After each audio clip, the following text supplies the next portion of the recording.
So here we are on the cut walk. This ditch on my left is the aqueduct, essentially, that they dug into the side of the hills. We're about 120 meters above sea level, I guess. Over on the right hand side is Greenock.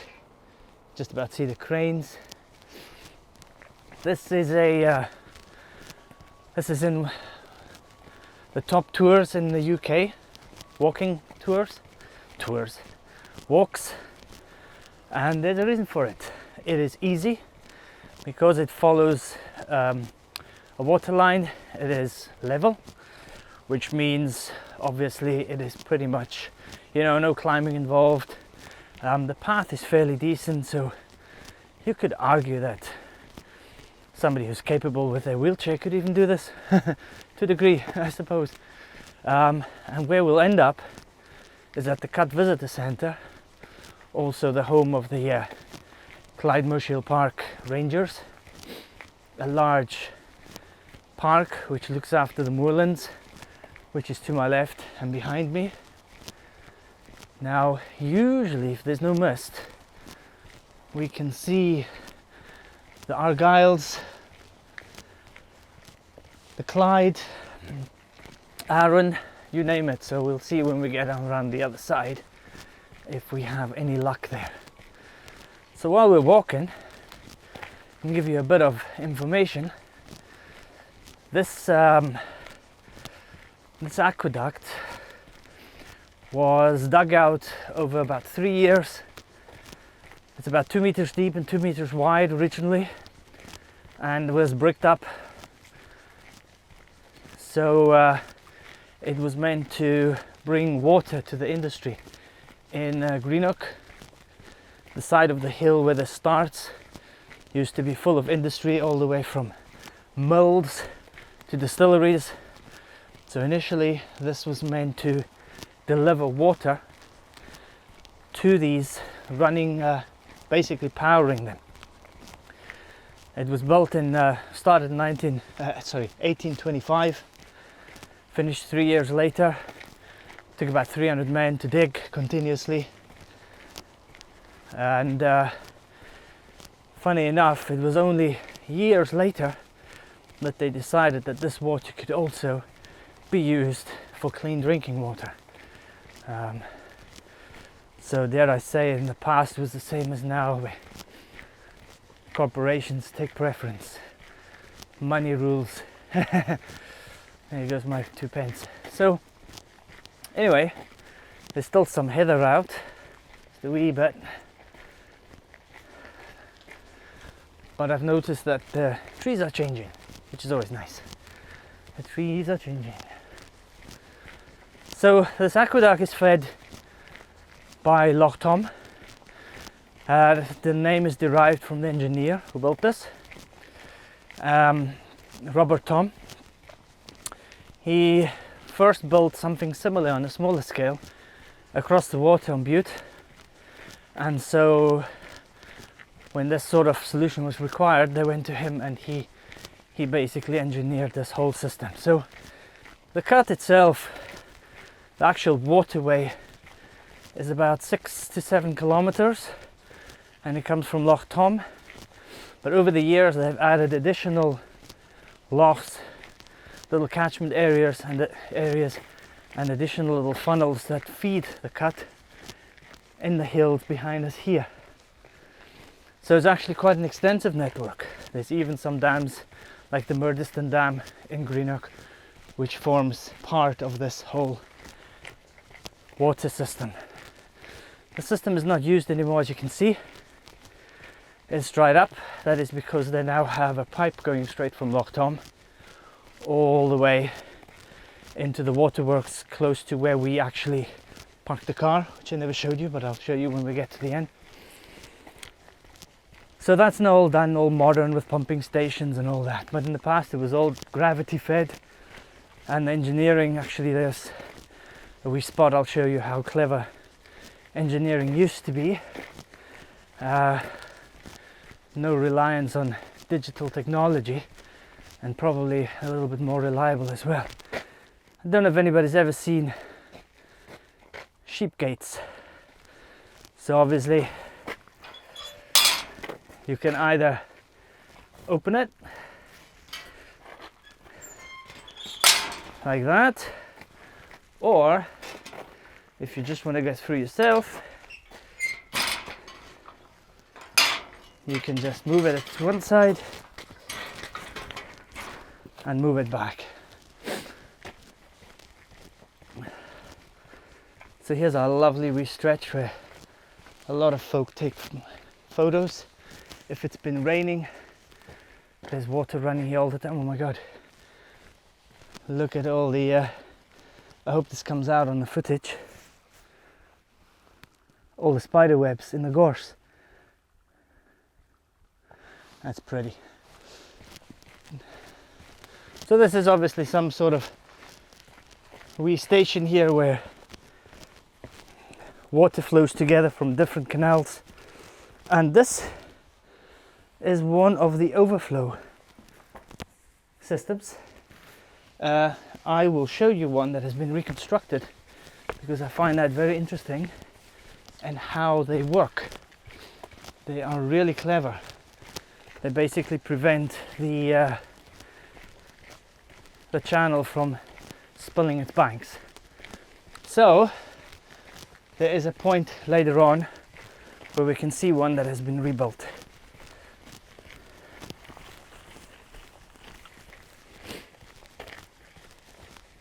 It's a bit cold up here, so excuse my sniffling. Well, not cold, maybe about 12, 13 degrees, maybe a bit less. But it's beautiful. Right, so it looks like the mist is clearing. Let me quickly change the way that this dongle works.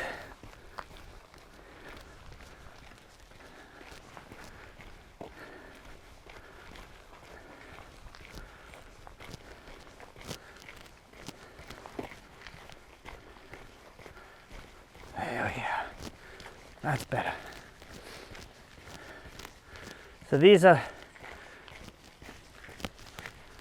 one of the bridges built.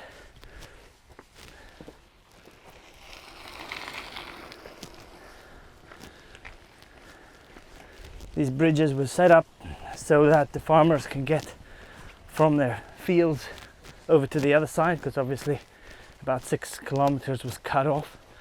So hello, Greenock. Now just where the clouds are, the mist is lying on top of the Clyde, which is awesome. And down there, the piece of water that you see is the Murdiston Dam.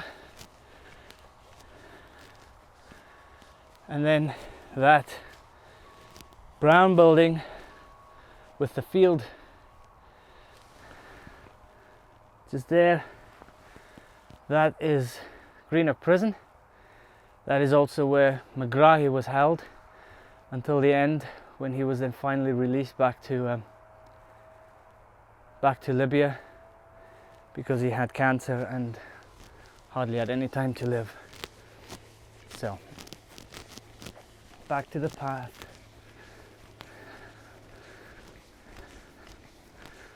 So if anybody's wondering how to get here, It's basically at the back of Greenock. It's well signposted. It's also well marked on Google Maps. So all you need to do is really take a train or car into Greenock. By car you just drive up to Windhill Primary, which is also a Gaelic school or has a Gaelic unit, and that's also where our children are in the Gaelic unit. All three of them have been in there. So I hope by the time we get around the corner we've got a better view of the Clyde and the islands, Holy Loch, Loch Long, Gaelloch, the Noon, and a good day you can see pretty far.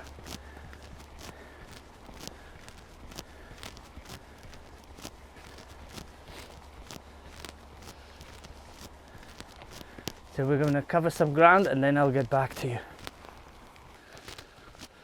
So I'm back. Let's have a look at this magnificent.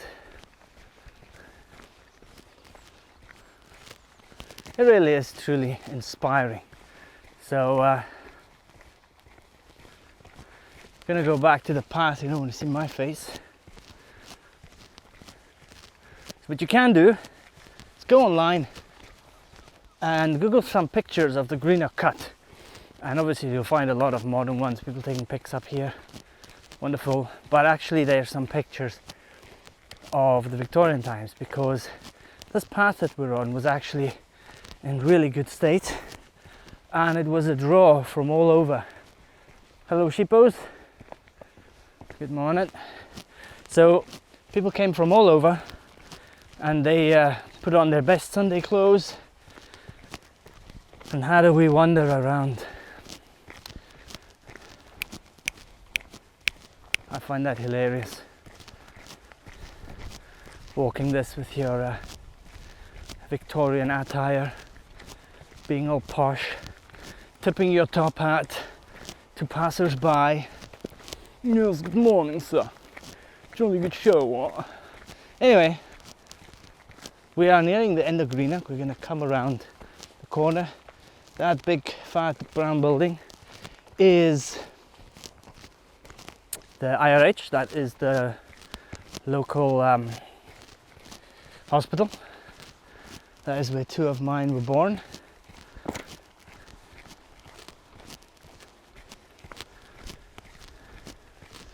It's a shame that these clouds are not shifting for us today, although it does make for a pretty picture even without the water. I can see the yellow trucks on our road. We just live just across. I can see the yellow trucks because they're redoing our pavement. And I don't know if you've noticed, but slowly but surely the trees are turning. So it's gonna get mighty pretty soon. So here we are. This is Spango Valley. I don't know if the camera picks it up nicely, but you can see the valley down below. There's some work going on down the bottom. You see some flat pieces. There was obviously something there, and what was there was a massive IBM site. On that site they built the AS400 banking machines, the RS6000 machines. They put together quite a few of the supercomputers here for the universities. They built laptops, well, they assembled laptops, assembled kind of enterprise servers, entry servers, the original IBM PCs. They did product testing, where they dropped the machines over and over and changed the heat in cycles from minus whatever it was, I can't remember, all the way to like 40-50 degrees. It all happened here. The TFT monitor was partly designed here, and the design of the winning design came from a lady in Greenock for one of the first TFT monitors.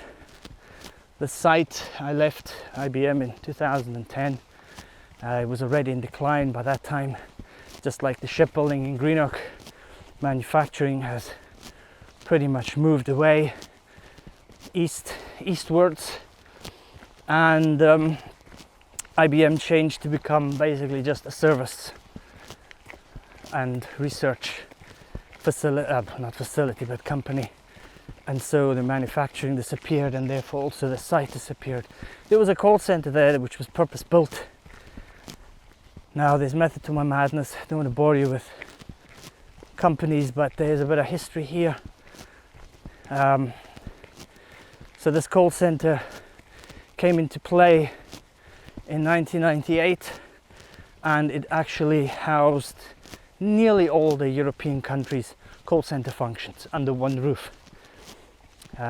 So it was pretty funny when somebody tried to get somebody and asked you if you could please jump up to the office and call so and so, and then you've got to inform the poor bastard that actually I'm sitting in Scotland. It's funny. Anywho, why this site's important is because when they initially bought this land, they purchased it off the local farmers here. Then they started excavating to build, and they found one of the biggest Roman hoards that was ever found in Scotland, which obviously halted work, and they had to do all sorts of archaeological work. And then when they built the call center, they found more Roman hoards as well. So, morning. The site was about, I don't know, I think 2 miles long nearly, or 2 kilometers I would say. We used to be able to walk around it during lunchtime in about 45-50 minutes at a good pace. The other thing, it was basically the biggest site in the UK other than, I think, Hursley, which is IBM Research and Development. So it was IBM's foothold into Europe, never mind the UK. So the other thing, it was probably came here because Greenock had such a history of manufacturing, and so that was a good step. And by the time they came in here, they were still building punch cards and punch card machines and stuff like that for all the tech nerdies out there. But yeah, I used to get my laptops from the product review department, because what ended up is from here they would hand out and make the computers. They would go to movies, including James Bond and all that. They all got their gear from here. So laptops and all the kind of, when you see the graphics running on the machines in the movie, a lot of that was done here. And when the laptops and the stuff came back, they've got nothing to do with them. And internally they had like a monetary system. So departments wanted to get things off their books because it cost them money, and so they would just give it to you. Now, not to keep, but if you went through the normal ways, you got shitty little entry-level machines, and I always managed to get like nice, good graphical, fast machines that were built for 3D rendering or CAD, things like that. So nice, fast-moving machines. So there's the valley. So, and that's the other thing. But because of this big technical digital valley, it was called Scotland's Silicon Valley. Aptly named. Now, to give you a bit of a testament of this valley, it kind of points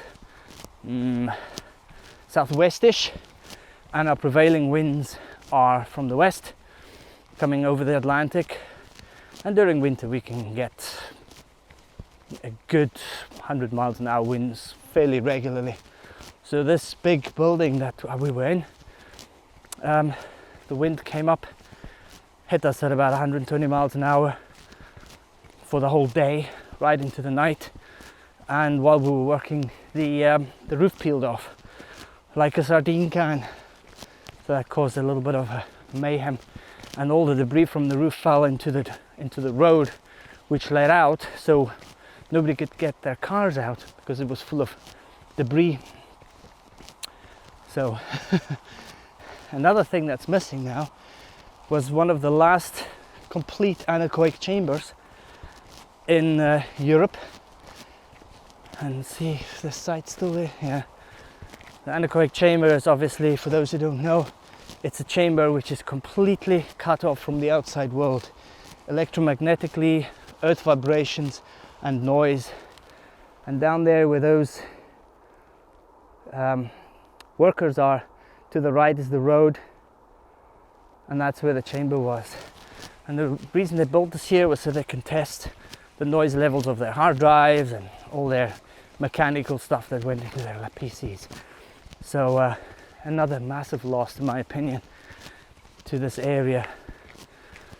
But it does pay homage to the manufacturing and technical past and the importance of Greenock, which I fear so many people have forgotten or don't think about.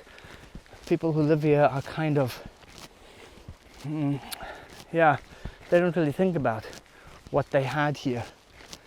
Now, this is a cool space here. What we used to do during lunchtime, site is down there. There's like a little bridge over the railway line, jump over a fence, up the farmer's field, through the undergrowth here, and then up here for lunch.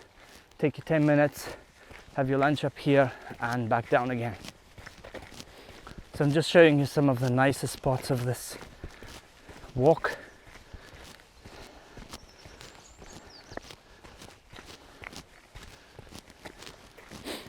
So during summer, we do take people on guided walks here.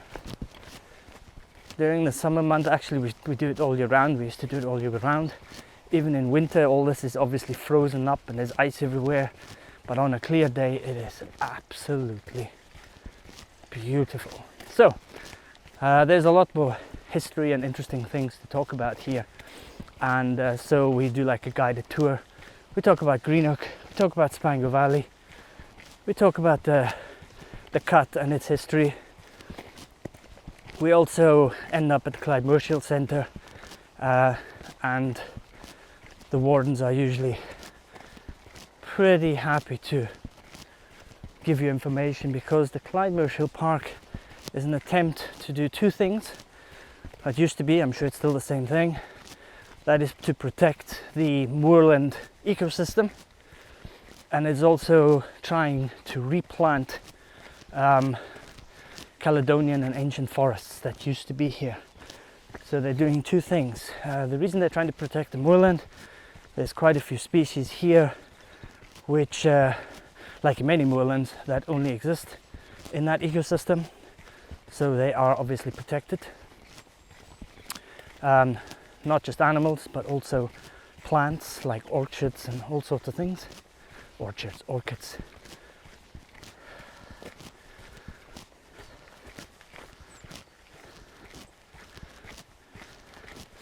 So we're coming up to a little house, and I wanted to show you that quickly. That massive tree is now really grown. So these guys were working day and night, winter, summer, rain, storm, hail, you name it. So there were these little houses that were built where they could find shelter. Here's one of them. I mean, just look at this. This is too good to be true. What a morning. So here's the wee house. As you can see, still a chimney.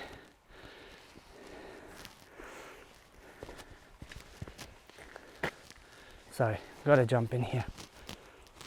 Probably gonna fall.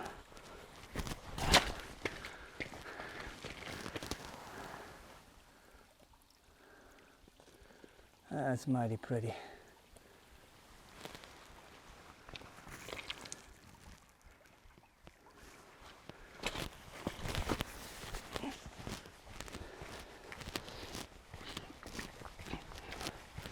Anyway, back in a minute. And we're back. We're a bit further down the line. We've got the Clyde now in view thanks to the clouds lifting a little bit, or the mist lifting. Just looking at those lines of clouds are just making me happy.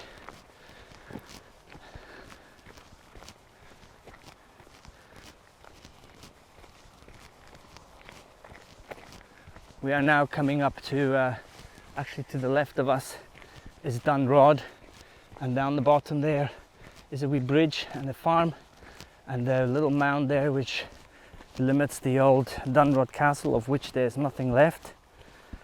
Dunrod was a Lindsay castle, and most of the stone of that has now been used to build walls and new farm buildings. This was around 1860, there was nothing left.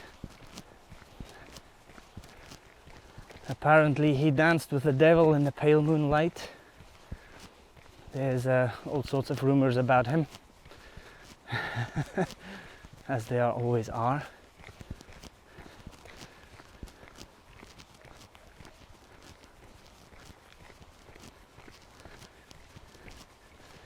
Yeah, so we're pretty lucky where we are, what we can do and see.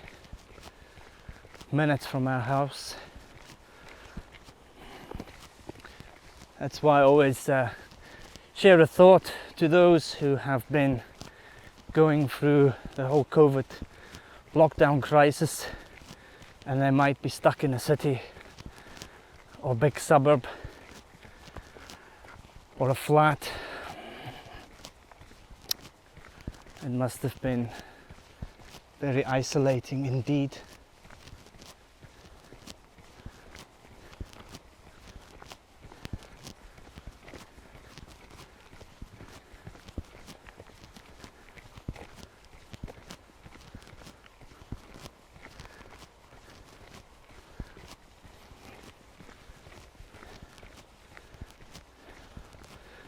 The wee town that you see there, and the marina, that's Inverkip Marina, and the town of Inverkip, supposedly town where the last witch was burnt in Scotland.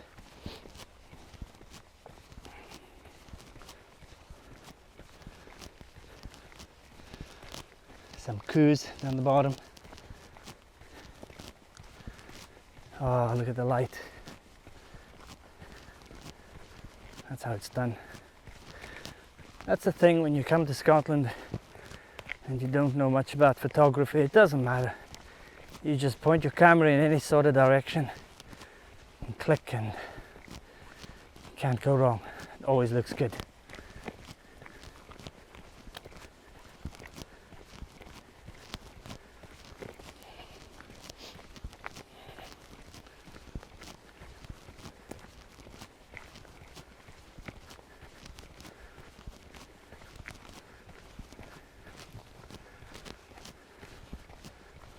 More folk having a wander.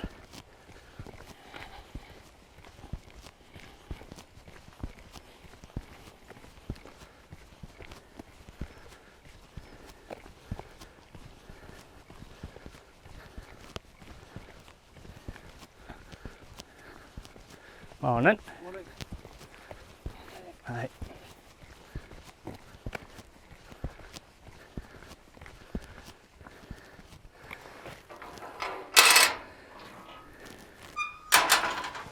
My bag is a bit big, so I struggle to get through it.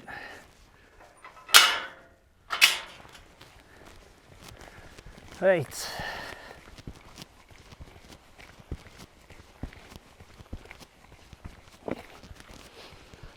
Now there's the road down there.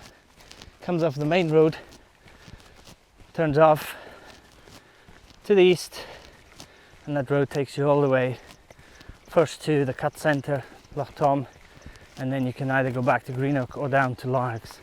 The road down to Largs is a stunning road through, firstly through some moorland, past Loch Tom, hugging Loch Tom, then through the moorlands, and then through a slightly forested area. And then you come up the back of Largs, the north end. It's all been done before.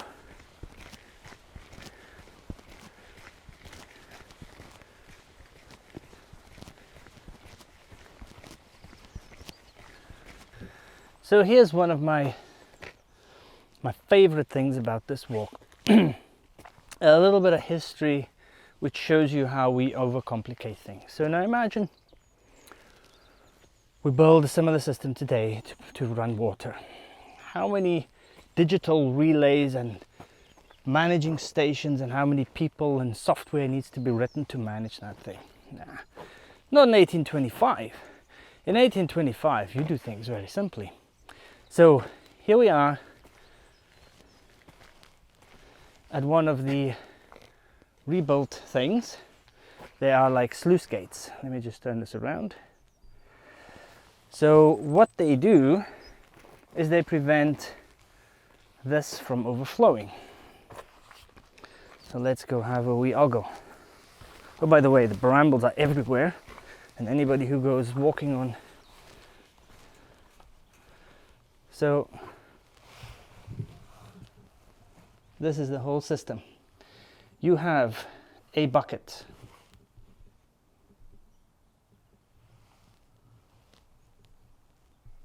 Let me just get my camera to work with me.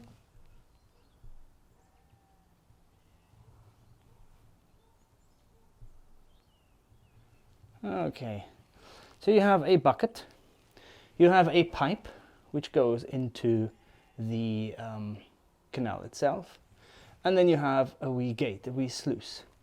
Now the trick here is that the bucket has got holes in it, so when the top pipe reaches the water, when the water reaches the top pipe, it folds the bucket gets heavy, it pulls the sluice open, it releases the water, and at some point it is low enough for the bucket not to be filled anymore, and because the bucket has holes in it, the water drains out, becomes lighter than the counterweight, and the sluice closes back down.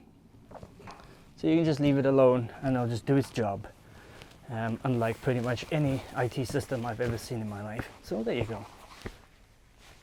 Very, very, very, very clever. And they say these folk didn't know what they were doing.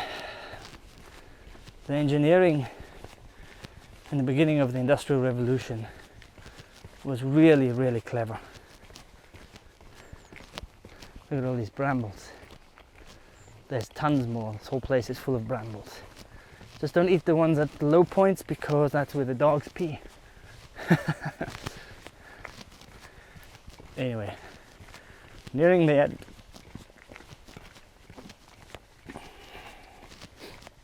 Usually there's some ducks here in the beginning of the year with their little ducklings around about this area. Cutest little things.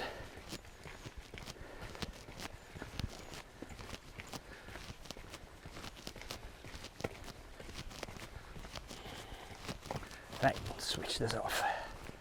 If you wonder what this little pommel is to get some ambient audio. So anyway, coming up to a wee farm, and legend has it this is where a guy called Caskey spent some time. Now, actually, to be honest with you, I've not found any proof of that yet, but I'll tell you the story anyway.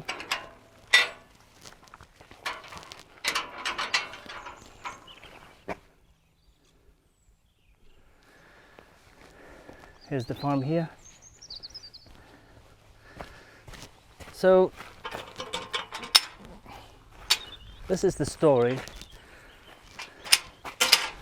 of a guy called Donald Caskey, or otherwise known as the Tartan Pimpernel. Classic story. He was born in Bowmore on Islay, in the parish of Bowmore.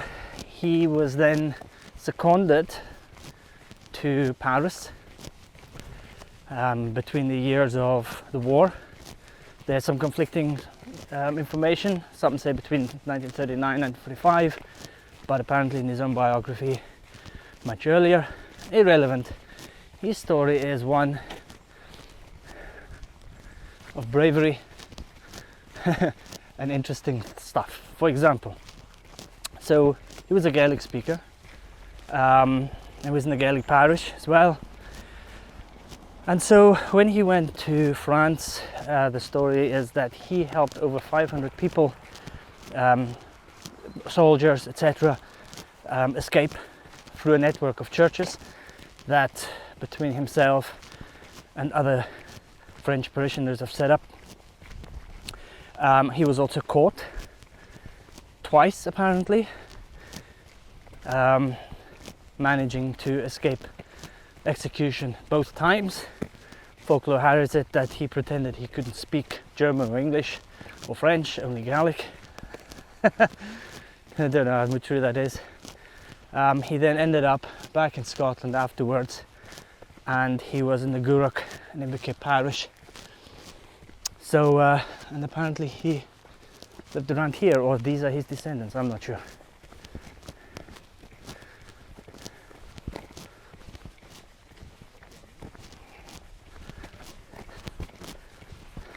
On it.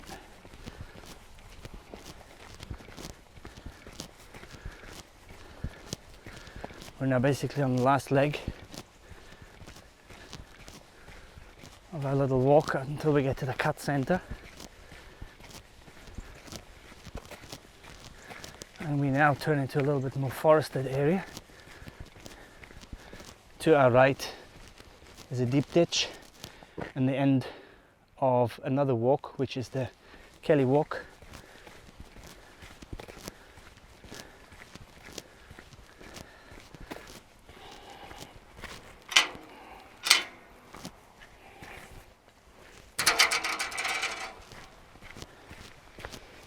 Nice deep ditch down there.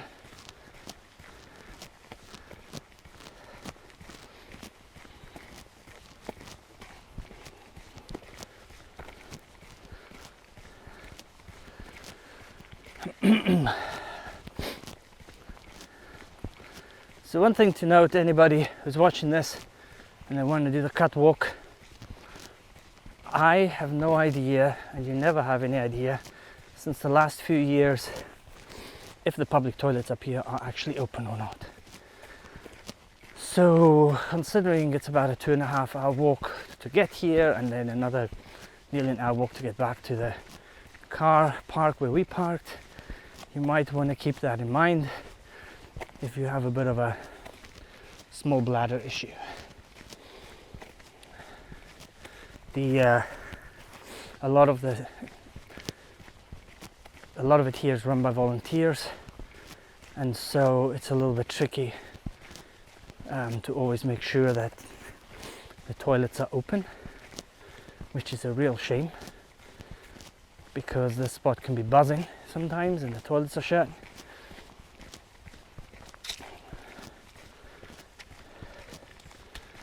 Anyway, just something to keep in mind.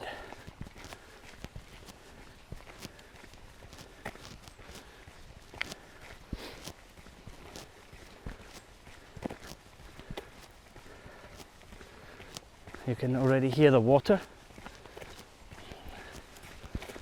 That's the flow of the river itself, the Kip. Hence why Inver Kip, for those who don't know, Inver basically means the mouth of a river. So any Scottish town that has Inver in front of it, it is literally called after the mouth of the river where it's situated. So Inver Kip is at the mouth of the Kip River.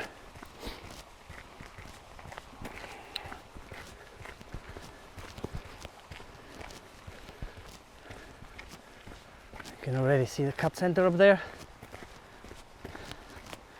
and some sheepos. Not like there's a lack of them. Some Scots pine right in front of us. Unfortunately, no red squirrels. Well, that would be something if they introduced them here. I think they should introduce wolves here. A few deer, a nice pack of wolves. That would literally be awesome.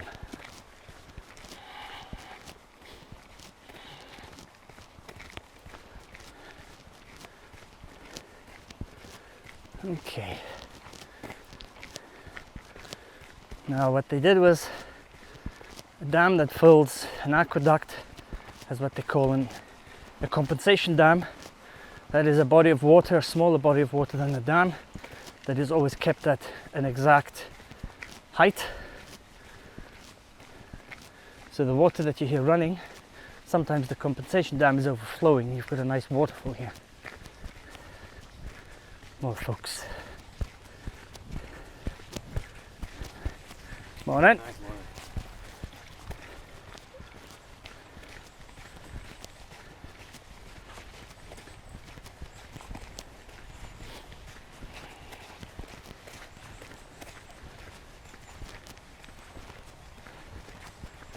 No, don't see the water running.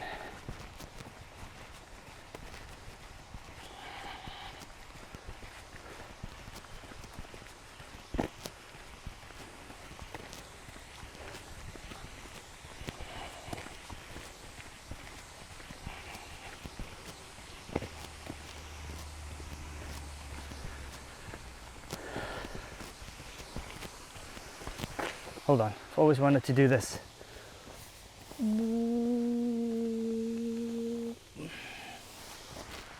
Apologies. Oh, that water's running a bit. There you go. You get rewarded with a waterfall for your patience. Isn't that pretty? Oh shit, what's going on? Alright, okay.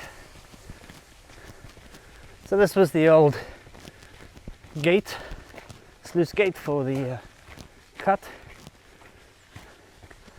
This is the start of it essentially, right here. That's the wee bridge.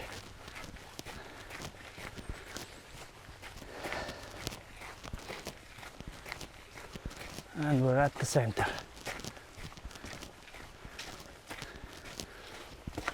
Now we might go and speak to the guys at the center because they have a little fishing going here. Toilet shut, center shut.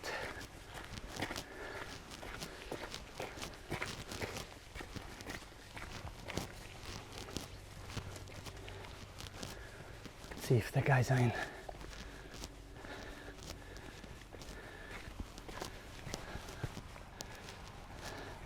This is the wall of the compensation dam. See if Mike's in. Oh, Doug. Doug. Hello, Doug. Sorry, I got sidetracked by this little robin. Old tame. He was fine, I'm sure, but you could literally give him a wee cuddle. So, had to be done. So this is actually inside the museum itself, at the visitor center, and it shows, you know, what was actually driven by the water. It shows a bit of the lay of the land, history, a bit about Loch Tom. It even goes into some of the facts about how dirty the water was and why they eventually started using the water from the cut, the fresh water, also for human use, for the public. This section here, this shows you what the walls of the aqueduct actually look like. So with these kind of bricks that they set up in certain parts of the cut, you can still see that. And obviously the bust of Mr. Tom himself, all regal. That is a little diagram of how the little sluice works, and that was what I showed you earlier. Little automatic sluice gate to prevent overflow of the aqueduct itself. And because this is a center of a park, they also bring in kids and have little workshops and all sorts, and that's what this hall is all about. So there's all sorts of information, and school kids will come in and they'll do a little workshop. Yeah, this guy wasn't my friend. Eventually the ranger gave me some treats for him, and I could actually give him a wee clap. But come here, people want to see your face. Come on. You don't have to be scared. I don't have anything for you except a banana. Our dog doesn't eat banana. Come on. He's such a sweetheart. You be cool. Right, That's thank you goodish. very much. I'm done. I just wanted. So the next piece, this is quite common in the hills. So there were lots of planes flying around between the World War and also the Second World War. A lot of them were kind of like trading planes, postal planes, reconnaissance, and a lot of them ended up hitting the hills in the fog. This is the remains of one of the aeroplanes that were found, one of the wreckages. So there's quite a few wreckages. Just in that Clyde-Murchill area, there's about 3 or 4, all from Clyde-Murchill all the way to the back of Largs.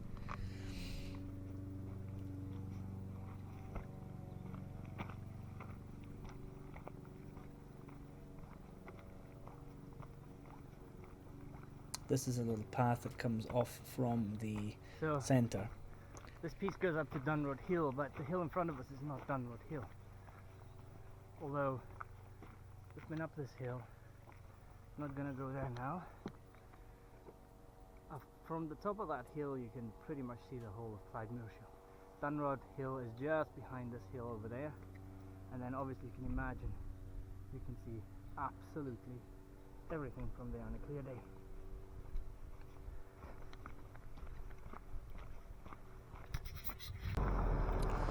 So I want to give a little bit of a shout out to these guys here. This is the Outgoing Fishery. They are on the compensation dam, really. You can get trout there, you can go trout fishing. The reason I want to give them a shout out, they've been amazing to us through the years when we bring tours that even from the ship, you know, the poor guys having to make, you know, 30-40 coffees a shot when we bring a whole crew of cruise ship passengers to them. They've got some koi here. They also have some raccoon dogs, which you'll see in a minute. So yeah, if you take a day out, go walking in the Clyde-Murchill Park, make sure you end up at the fishery. They have a little cafe. The meat that they use for their burgers comes from a very well-respected butcher, so here's something really cool. nice visit. Seiko and Charlie, they are the only 2 raccoon dogs in Scotland. Well, they have a tendency to escape, but I've got a suspicion people come and they swipe them because they're so rare, and so most likely they think that they're worth something. And then once they got them, they probably realize how horrifically bad they smell, and then they get rid of them very, very, very, very fast. So they're from Japan. They look like raccoons, but they're dogs, as far as I understand. Anyway, oh, there, that smell just hit me. Oh my god. Anyway.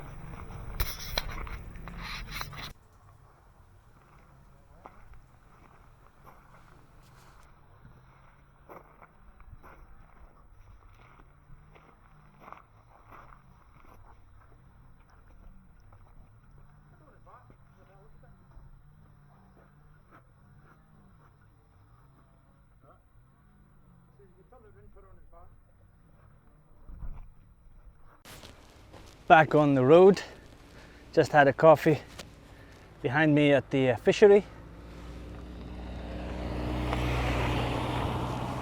and we're now going to head back to the car. It should take about 45 minutes, 30 minutes, 45 minutes. That is the compensation dam here, and we're going to head up towards the dam wall. You can see they're doing some work there. So the reason we're mentioning the fishery is because when we go on tour, it's not a halfway stop, but it is a stop nonetheless. And you can have a coffee. They actually get their meat for their burgers and their chicken burgers from a really good butcher. So a really good stop if you're into fishing, trout and the likes. Yeah, this is the place to come to. And we're going to turn you around. This is my dearest. Hello.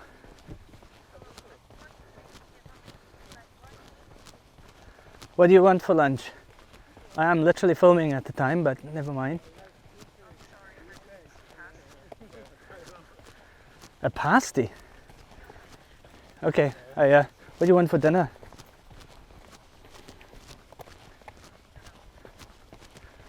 Anyway, you're ruining my filming. I'll figure something out. I'll get you a pasty. Okay. I just left the the visitor center, so I don't know, maybe half an hour to the car. Okay. Bye bye.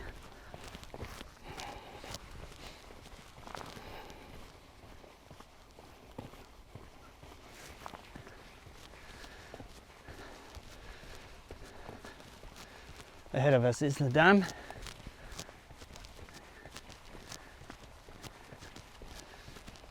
Look at this lovely moorland. That's the hill you can get up. See the clouds lifted now. Bet you can see everything we didn't see earlier today. So here's another wee fun fact. There is a video on our YouTube channel where we go to Lurg Moor, Roman Fortlet. The hills in front of me, it's a little bit beyond that, off to the east, and actually there's a massive amount of old Roman roads. In fact, there's a old Roman road, which heads off to the left there, over the top. So, and there's apparently another fortlet somewhere up here. I don't know where that is. There's a sign towards it, but I've never been there, so I don't really know. But if you look on the map, you can find the Roman road maps on Google. And actually the roads come through these moors, one down that way, one down to the left, past these hills, apparently on the bottom of this hill, and they all lead back down to Ayr. So there's a lot of Roman history down here as well, in case that sort of thing interests you.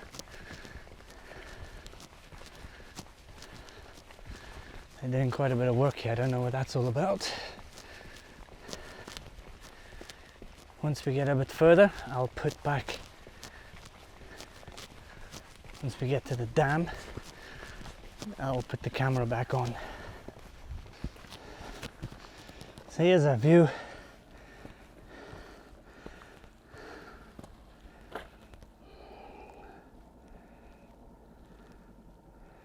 That is Loch Tom, I guess.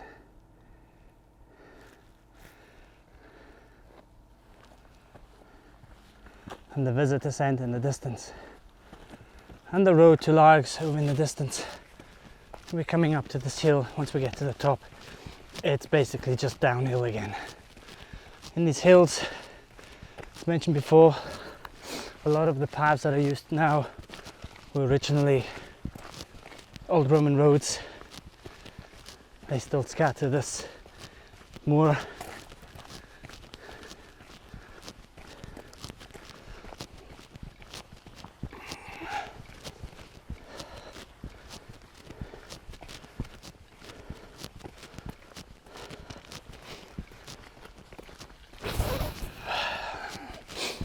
I've got to wear my jacket so that I can put my mic on.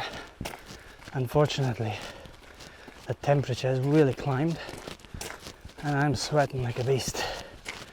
I'm not out of breath, I'm actually overheating.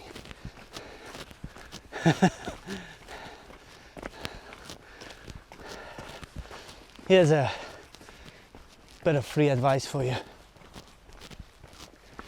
Whenever you go hiking anywhere, always make sure you turn around.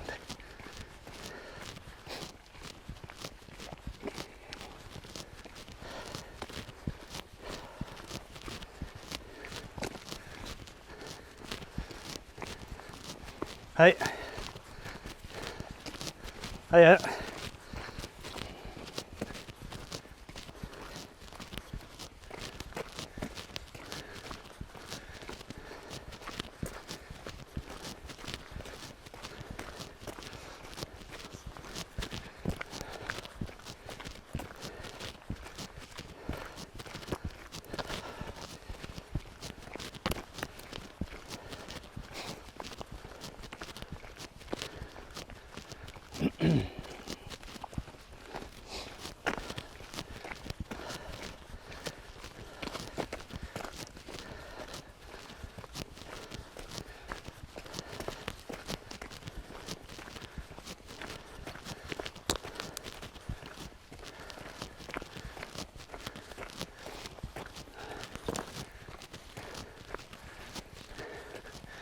Looks like there's a few spots of purple on this heather, but most of it is gone now.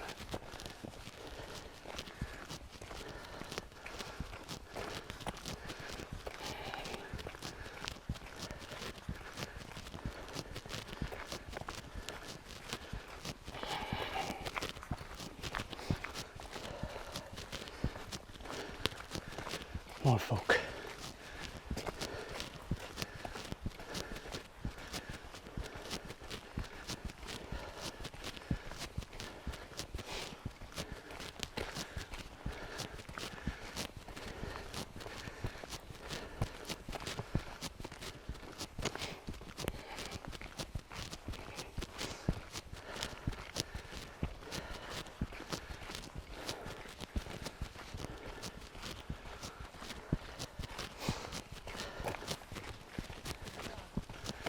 Hi.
So last stretch,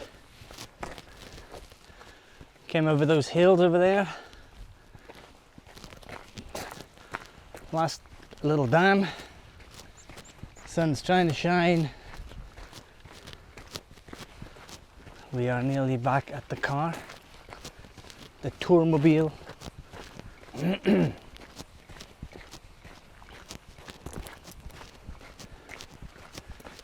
There's so much water up here. So much peat.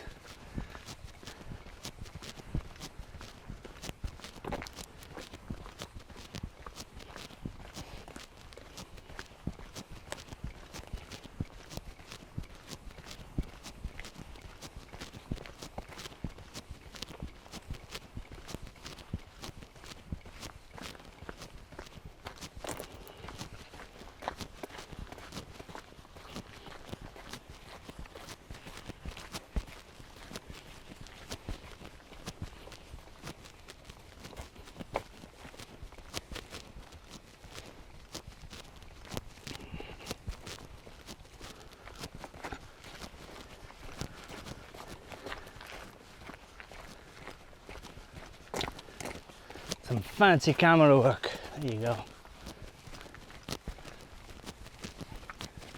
The mist is coming. Usually when you get here, what happens is that beyond this little ridge in front of us, it just dips down back down to Greenock, so you can see the Clyde, you can even see the top of Ben Lomond from here, you can see the Argyles, the Trossachs, you name it, you can see it. You can even see Dumbarton, Helensburgh, Gairloch. Yeah, that's pretty cool. See, the mist has caught up to us, it might even rain. Because I noticed before I just put the camera back on that it was raining over the Clyde. But we're pretty much back at the car. You can already see the top, the chimneys of the house, which is right by the car park.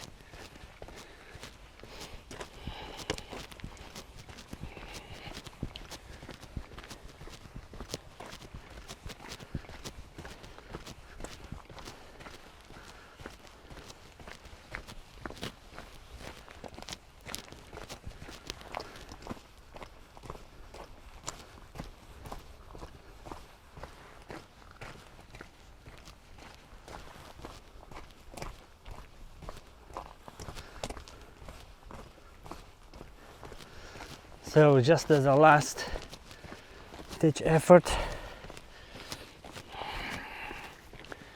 we're coming to the end, and we're going to try and do as many of these videos in the future as we can. We hope you enjoy them. The last stretch is really just getting back to the car, and that's that really. Let me turn this around.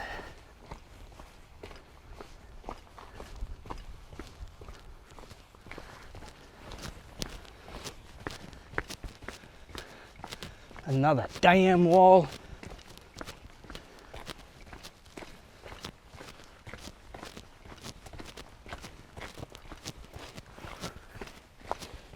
And here we are. First we're going to say hello to this poor red dotted sheep. G'day, mate. Do you have to pee while we're filming you, Sunshine? Really? Honestly.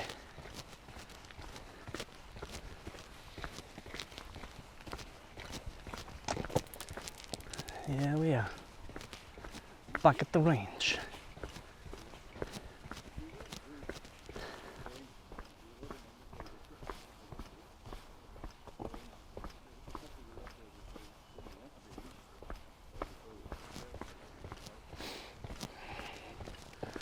I've always wanted this house up here.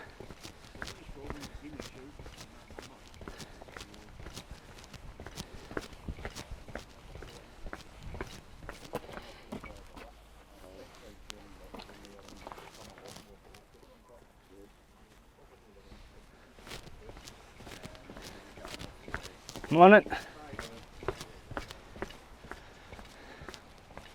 Part of the old system. And look how the car park's filled up since we've been walking. So started walking at, well, what was it? 9:10. It is now 9 minutes past 12. But I did spend a lot of time at the visitor center, so there's always that. But here's our red tourmobile now, so that is it. Thank you very much. I hope you enjoyed the show. Take care.